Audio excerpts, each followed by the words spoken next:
Welcome to the Wiggly Podcast. I'm on my own this week and I am in the Wiggly office so that you can overhear anything that's going on. That is the antiquated fax machine coming in. Rachel's in here, Gareth's in here, he's sorting out some orders. The mistress of money is appearing and she has a bad back, so think of Neanderthal man. And that is Tanya currently. Sorry, Tanya. Nicole is dealing with orders at the moment and Mrs. Dowell is on the telephone apparatus talking to a customer and waving. On this week's show, I can't be bothered to go to Malvern. So I send my minion, Ricardo. Only joking. Rachel and I went and set up at Malvern Spring Gardening Show. RHS show now. It's been going for 25 years. Numbers were down, 85,000 this year compared to 92,000 last year. The weather was freezing cold, like achingly awful on the Saturday. But what a great show. There was the most wonderful gold-winning garden, and it was made and designed by Mark Everly, and we saw it, Rachel and I thought it was fantastic. Live chickens. I mean, where did they get that idea from? I can't think. We're going to go round the garden with Ricardo and Terry, who is the one and only Terry Walton, who's on Jeremy Vine's Radio 2 show every second week. Do you know, we're just so celeb, man. So celeb. The other thing is that we go and meet Gilly P, who runs a website called BritishPlantNurseryGuide.co.uk, a subject very close to our heart because that is all about native plants and British plants and local plants. And the best thing of all is she's got a Morris Traveller and it is in the most beautiful condition. Wiggly Wigglers, once upon a time, went and did their first ever show garden at Malvern, and we put in that garden a clapped out old Vitesse. And if you go to our website, you can actually see that Vitesse. We've got a new homepage, go and have a look, and scroll down and go inside Life at Wiggly Wigglers, and then scroll down the page, I'm just doing it, and you'll see Mrs. Warhurst's garden. It was called Slip Sliding Away. And in there is the Wiggly garden that we made. And it was, you can download the leaflet and you can see what it looked like. And in that garden was a Triumph Vitesse, a beaten up Triumph Vitesse with bird feeders in it. And what I want to tell you, dear listener, is that Vitesse has arrived back to the farm. It's come back 3 years after going to the restorers. It was supposed to be back for San's wedding, and her wedding anniversary is this month. So I'm hoping that she'll put her bride's frock on and get in it just for show. But it's a year late, but it is very exciting. And it is gorgeous. Every little thing about it is gorgeous. It smells, when you open the door, creak. It smells of wood, newness, and the 60s. It just smells of the 60s. Think vinyl, and you're there. And it's back, and it's lovely, and I can't wait to bloom off in it.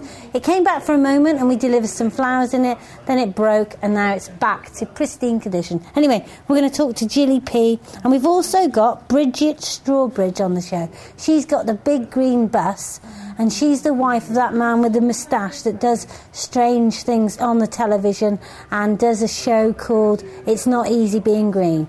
And she is his wife, and she's, I think actually ex-wife. Anyway, it doesn't matter. She's got the big green bus and she goes around talking about being green. But first of all, let's have a Monty cast. A weekly fact on wiggliness before we go with Ricardo to Malvern Spring Gardening Show with the RHS. The Monty Cast, a weekly fact on wiggliness. Moths use their long tongues to sip the nectar in the base of the flower tubes of honeysuckle. Another Monty Cast next week. Thank you, Monty. I think you need to know a little bit more about Malvern. It's right on the border. It's in Worcestershire, I suppose. But lots of things have happened in Malvern over the years. For example, Sir Edward Elgar, composer of all sorts of things, including Land of Hope and Glory. And what's that other really famous one, Michael? The Enigma Variations. He lived much of his life in and around Malvern, and he's buried in Little Malvern Cemetery. It's worth a trip, really. And you can go up on the Malvern Hills and imagine him composing his pieces. Anyway, first off, let's go and meet Gilly P with Ricardo on a very cold day at Malvern Spring Gardening Show. This is by far the coldest Malvern I've ever experienced. But I had a rather pleasant chat with Jill the other day, who invited me to come over to do a little podcast recording. Jill, who has met our Heather previously at a Woman in Rural Enterprise gig some years ago. Jill is flying the flag for what's called the British Plant Nursery Guide. So perhaps I could get you guys to introduce yourselves, because your long-suffering husband is stood right next to you. It has absolutely nothing to do with this, really, but it's been roped in on what is essentially a February day in May. Yes, that's right. Yes, I'm really sort of giving Jill a hand, and sort of because it's been very, very busy in the last few days despite the weather. So I'm here sort of to demonstrate the website while Jill talks about the various features of it to people over by our classic Morris Traveller car.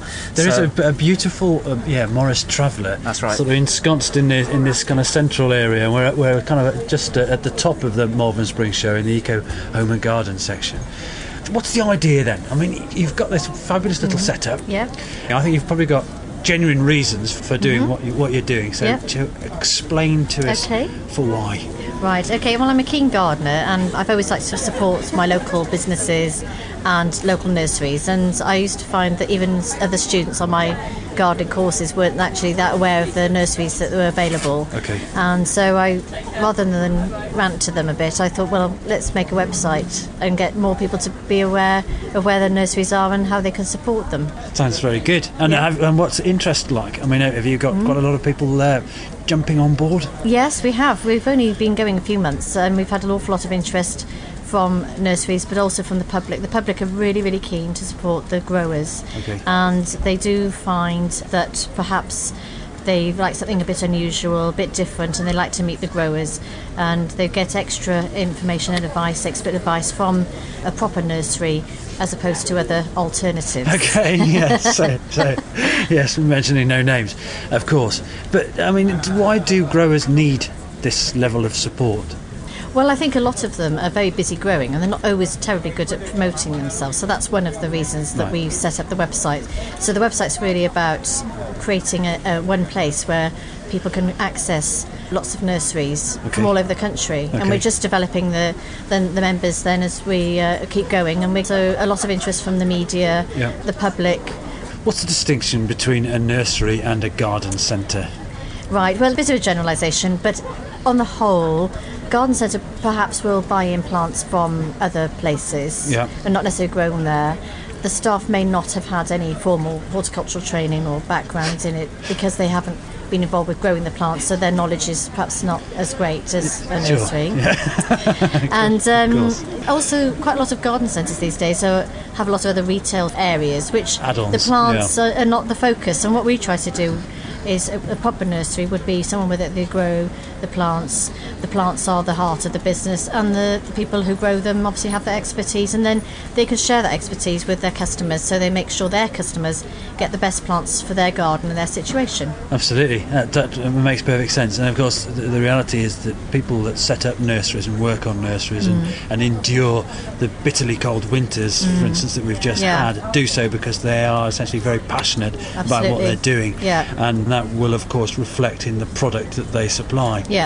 So the reality of being able to set up a website that people can access and identify what they can get from where and see their kind of local nurseries, because of course a lot of these little nurseries are ensconced in the deepest, darkest kind of tracts of countryside, so off the main drag often. So it's a really useful tool, I suppose. Well, yes, and that's one of the reasons why we've set up a thing called Jolly Jaunts, which is a sort of a day out, which includes visits to nurseries and other places of interest. Okay. And the mascot for Jolly Jaunts is our Morris Minor Traveller. Right. And it's just an interesting way to draw people in. And so when we do a show, we now have a Morris Traveller on our stand, and people come and speak to us because they talk about the car and they reminisce about when they used to have a Morris Traveller, and then we can talk to them about what that means and how that links to the website. And we've had a huge amount of interest from just the Jolly Jaunt side, not only from the public but people like gardening groups, WI groups who like to go on tours and days out, and it just seems to have caught an awful lot of interest from everybody that we've talked to, really. Right. Brilliant. Well, it's been lovely to speak to you both, and I'll leave you now shivering away, but at least you're under some cover here. That's right, not, yes. You're out of it. Not like some of the stalls outside in the elements, so we're nice and dry in here. Yes, it's not. We've got loads of clothes on, so we've sort of came prepared. But we hope that we'll have a bit of sunshine later on, maybe. Fingers crossed. Yeah. Okay. Nice to speak to you. See you both. Thank you. Cheers. Thank you very much. The other thing about Malvern is Malvern Water. It was a spa town in the Victorian times, and Malvern Water has become very, very famous. It's delicious, but now, sadly, it's been bought by Coca-Cola. You make your own judgment, up to you, but I'm sticking to Celtic Water. Here we go. Here is Bridget Strawbridge with Ricardo. It's still cold. Well, it's a long time since I've been sat on a double-decker bus, and I'm sat opposite none other than the lovely Bridget Strawbridge, who some of you guys will well remember from a couple of years ago when I talked to Bridget at the Malvern Spring Show, and we talked about exactly what we're sitting in now. I know, actually. What I was talking about then was the Big Green Idea, the charity that I run. But it was, I think it was more conceptual then, because I had probably got my double-decker bus, which we're sitting on now, and started refitting it. But I hadn't actually started taking it out to venues. And since then, the bus is fitted, obviously, because I'm sitting on it. Yeah, and it's quite spectacular in here. It's so we lovely, kind of gaze isn't it? around, and we're sat down. It's the first time I've been sat down all day, and it's a comfy seat to sit in. So And that's it's covered in kind of hemp. nice. This is hemp you're sitting on. It hemp is hemp. canvas. It's very soft, easy on the eye as well, and obviously a natural product. Yeah, very durable. Brilliant crop. Everybody should be growing hemp. Is it? Oh, it's fantastic. Is it easy to grow? Hemp. Is it? I mean, sometimes it's easy to folks, you know, they ring up and they wonder why they've got cannabis plants growing around their bird tables, because it's not cannabis. It's kind of hemp, which is the same sort of family, but it doesn't smoke as well. That's a sure fact. But equally, you've kitted this bus out with all sorts of natural products. Yeah. It's very well done, I should say. There's a mix of information, really. I mean, there's a kind of world of interpretation on the walls and in the bookcases and things like that. And what's the general idea of it? You've reversed this into the Malvern Showground. Yeah. You've spoken to hundreds of people, thousands of people over the last few days. But what's the main idea behind this? Well, it's all about being green, obviously, with a big green bus and the charity being the Big Green Idea. What we want to do is try and show people that green is easy. It's not frightening. We don't judge people. We try to show people quick, easy, exciting, healthy, inexpensive things they can do, and this is why we've got all of this different sort of stuff all over the bus. That corner down there, can you see the background? That is cork oak bark. That's to show people what the cork looked like when it comes from the tree. And then we talk about biodiversity. Right. This is an old, can you tell this is a surfboard? It's a fantastic longboard. It's brilliant. Gorgeous. This is just so recycling. At the end there we've got loads of different products, things like bicarbon vinegar and soap nuts, just to show people alternative ways to do their washing and just to get rid of the chemicals that are underneath their sink. This area is all about food. Okay. So we talk about fair trade, soil association, freedom foods. This is like a little library here, and the idea here is, and I don't know if you just saw those people who've just left the bus, they were looking at books. Yes. And then they write down, they think, oh, this is a good book, I might go and get this. So people sit on the seats and have a look at the books. Okay. This is energy, water saving. Outside we've got the window boxes behind you. This is the biggest thing. And I like the window boxes, and of course they're made of oak, you know, and they'll last a long time. Yeah, possibly forever. Yeah, they'd see us out, I think, definitely. They will see me out. Yeah. And they're full. These are actually full of bee attracting plants.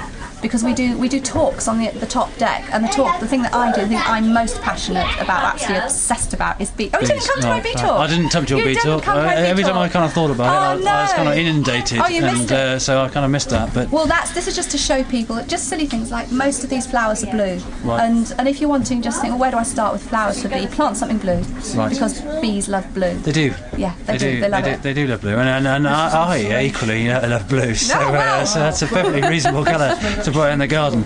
Fabulous. And have your talks been well participated in? Is that the right? Is that right? Yeah, participated. Well attended. Yeah, attended. Yeah, that's right. Yeah. We can seat, I think, at a squeeze, probably around 30 people maximum upstairs. So we have had sort of between 20 and 30 for most of the talks. Squashed in there. And we've run the bee talk every day, and then my son James has run a talk on sustainable or self-sufficiency in the 21st century. Right. And then we've had this. You see the book here? Yes. We're sitting. Rachel's just left. Rachel Corby wrote this book, The Medicine Garden, which is utterly incredible. It's all about plants, not just herbs, but all the plants that you can use for medicinal uses. Right. And she does it in a permaculture sort of a way, and so you start with what grows in your back doorstep, then on your lawn, then your borders, then the hedge, then the meadows and the rivers and the moorlands and the mountains. So it takes you on a journey. Yeah, that's the whole bus really, and everything within it is a kind of holistic look at self-sufficiency. In a nutshell, self-reliance, and kind of easy on the planet green, living, ethical, and ecologically sound living. So because they all come under one big umbrella. They do. Rather than just green is not. I said this a couple of years ago. It's not just about wind turbines, solar panels, and organic boxes. It's about so much more. It's about everything between and either side. And it's not just for hippies, and it's not just for middle class people. Right. It's for people in between and either side. And that's what this bus, the whole point of this bus is it doesn't look corporate. And it doesn't look like the hippies have come to town. It doesn't look corporate, but it doesn't look like the hippies have come to town either, does it? Not at all. No. It's a really good mix. You've got the balance just about right, I think. And so far as talks and comfort go, the acoustics in here are fabulous, and I'd be perfectly happy to spend the night on this bus. Well, our driver did last night and the night before. And you can see outside, we've got a team of part paid staff and part volunteers. We've got people who have come up from all over the place to help us. Right. And we have just been working non-stop all day, and it's been buzzing. You see the smoothie maker. The smoothie maker's been a great hit with children. Yeah, there's a whole load of stuff going on there. So what next? Where are you off to now? Where's this mean machine off to next? Next thing, we've got a couple. I'm nowhere for the next few days. We're exhausted. But we struggle sometimes getting bookings because we have no funding for the charity, so we have to charge people for the bookings, or we have to find sponsors. How do people book you? What's the thing to do? Bookings at thebiggreenidea.org. Okay. So that's out. Then they'll speak to Claire, who will sort of talk to them about what we can do and what we have to charge. Okay. But we do look to see if we can get sponsors. We've been sponsored by Walida and Natracare to come to the three counties, so that's why we've been able to do the spring show, which is really, really nice. Right. We've got an event coming up in Bristol on the 26th of May. I think that's a school event. Okay. And we've also got... Is that an open event, the one on the 26th of May? That's not an open one, but okay. there is an open one in Coventry towards the end of June, which we'll put details about on our the website. Right. And that's a Healthy Fun Day on a Saturday in Coventry, attached to a school, but it's all part of a big Healthy Fun Day. So we'll probably be focusing on food and growing and smoothie maker related things there. Fantastic. Just basically things that people can do without it breaking the bank. Yeah. Wonderful. Brilliant. It's lovely to talk to you. Oh, it's nice to talk to you again as well. Thank you. Thank you. I love this garden, Ricardo, that you're just about to go round with Terry. I loved it because of those chickens. He's got the same chickens as me, And unfortunately, Kellogg's is under severe threat now. If this was only the television, my foot has been spagged to blood by Kellogg's. I took him a salad and I was going to let him out, Norm, and he came at me. He fluffed up his feathers, and he put his spur into my foot, stabbed it, and brought a blood pouring out. Not surprisingly, I then kicked him up his own backside, back into his cage, and he's not been out since. And I'm thinking that he will make a very good drumstick. And for those of you that think that that's wrong, you come and try having your foot spagged by him, because it's a bad thing.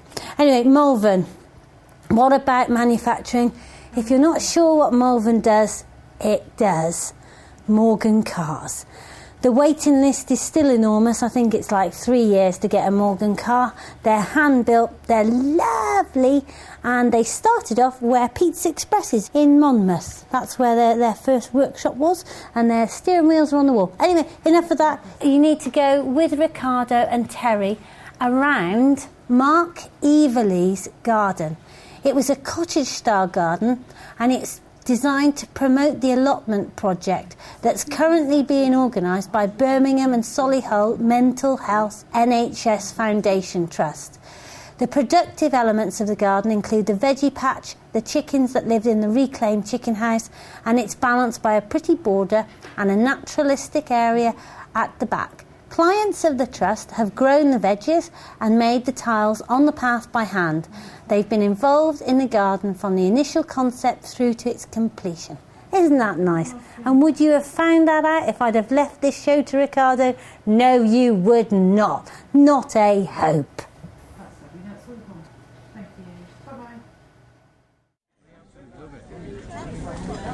Well, we're at Malvern on a much, much better day than it has been. The last 3 days have been miserable, but today is warm and it's just kind of relaxing afternoon, really. And we've wandered over to a garden that is incredibly peaceful, and it's won a gold award. And when you look at it, it would appear that its simplicity perhaps was undeserving of a gold award. But I mean, what do you think, Terry? I think this takes me back to my youth. This was the sort of garden when I was a young lad. One side of the garden with the chickens, the other side of the garden with the veg, a natural hedge of beech, which is a fantastic plant because it's in the summer months. The leaves are so tender. It goes off in the winter, and the leaves cling vigorously to this plant right through the winter. It's a nice brown, and then when the leaves season starts, they come out again. But along here we have the good old-fashioned scarecrow. Tell you what, that jacket's better than the one. Scarecrow, isn't it? That jacket's better than the one I wear out in the evenings. I wouldn't mind sharing place with them. I can vouch for that. But along here, then they've got the potatoes, they got the radish, they got the carrots, they got the beetroot, they got some salad leaf lettuce there, a few broad beans, a couple of fruit bushes at the far end. It's kind of a few nasturtium just kind of trailing out from underneath the goose-gogs. Yeah, to break that up, and in the background, then they have the sweet peas, so you can have the wonderful colours and the vibrant colours of the sweet peas with the fragrance that makes the garden a scented garden, a sensory garden. It's looking really well. It is looking, and there's a real absence of gopping tanninised wood. You know, you've got all these little old split, possibly not chestnut palings, but palings of sorts. But equally, you know, they are rustic. They're natural. There's some timbers here from old structural beams that still have the nails in there that will have a whole lath to them at one stage. At one stage, a few woodworm must have found a home in them. I think you're right. I'm now gelling. But the other beauty of this, you see, and one of the joys of gardening is controlling the pests such as slugs. Now you can come out here in the evening, and any slugs bothering hay, you can quickly toss from one side of the path to the other. And you've got these chickens there now. We're going to devour those. And they're fabulous-looking birds, aren't they? So they're not bothered by the crowds or the attention they're getting. They're going to keep the pests at bay from this side, and at the same time they're going to make some big eggs. They're going to make some big birds that can lay some big eggs. So you've got a natural slug predator on one side of the garden and a perfect garden on the other side, and then you've got the byproduct of this wonderful chicken manure when dried and weathered. Nettles. not the chicken manure. Not the nettles. No, then that will then be dried out. It's a fantastic source of nitrogen. It's a fantastic soil improver. So the stuff is moving. The slugs, the leaves will move from there to that side. The chickens will feed on them. They'll give you your breakfast in the morning. Then you can move that manure from there back to the vegetable plot. So you've got this self-sustaining garden that could run for perpetuity. Easy for you to say. So you've got a garden which will run forever. That's an easy word. At the end of a show on a Sunday afternoon, after all these sessions, there'll be some of these big words in the mouth and no longer function actually. But it really is good. And the background as well, you've got the flowering currant bushes and some natural plants growing there. Some you would see in an ordinary border, some scabious, a few aquiledias. Some honesty down in the bottom there, and some more forget-me-nots. Yes, a few oxide daisies. So everything there is bits and bobs, really. It's everything there which would appear naturally to you if you had to create something from natural thing without any work. They would appear in your garden given time. That's a wonderful thing, because the space we're looking at now has won a gold award. I'm not entirely sure why, but this is something that could easily be replicated in somebody else's garden. I mean, as I gaze over there at the bottom of the little beach head that kind of encompasses the garden, there's some garlic mustard growing. You see that tall garlic mustard they put in there? Yeah, actually, yeah. You know, and that's something that of course you'll see at the bottom of practically every hedgerow in Herefordshire. Yep. And it is beautiful. It's gorgeous. You know, those delicate little white heads. It's something to behold at this time of year.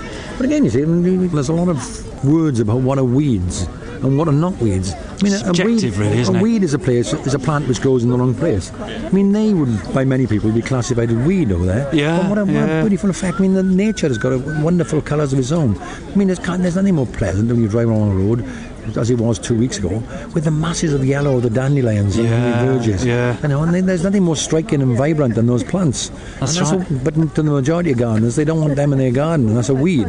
But to the road's edge and the curb, that's a fantastic break-up and a fantastic plant to have growing there. It is. It's certainly everything in its place. But of course, those species are so important as a provider of early pollen and nectar for inverts, you know, and we kind of miss that point. And without them, you know, our spaces are deprived, you know, they're impoverished because all those inverts that they could provide food for might not be around if they're removed or pruned or cut, you know, to the extent that they seem to be. Well, this is a reversion back in all aspects to gardening as it was 50 years ago. And when wildlife thrived, because everything grew naturally and things were not contrived and nothing was in straight rows and nothing was sort of wiped out. Everything just grew as it should do. And the old cottage garden was the absolute haven for all these nectar-seeking insects, because there was flowers majority of the year round, and they were easily accessible to these complicated hybrids and these F1s. Very difficult for the insects to sort of pollinate them. They look wonderful, but they haven't got the same effect, have they? And the aromas have gone as well. Indeed. So on that note, I think we'll leave this beautiful garden and wander off into the sunset for another Malvern Spring show. So we're not going to join the 4 o'clock scrum now when the bell rings, and these tents will be transformed from a vibrant area of flowers to an empty, desolate place. And there will be masses of mobile forests moving out to the cars.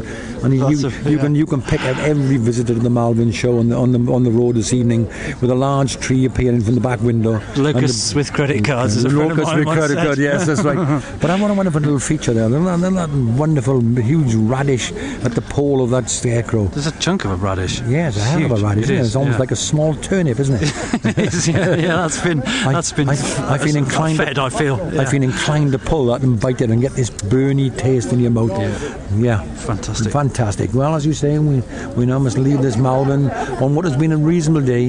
The crowds are now beginning to dwindle. They're all gathering in the floral marquee, and we'll wait for the scrum. Just goodbye from me. It's goodbye from me.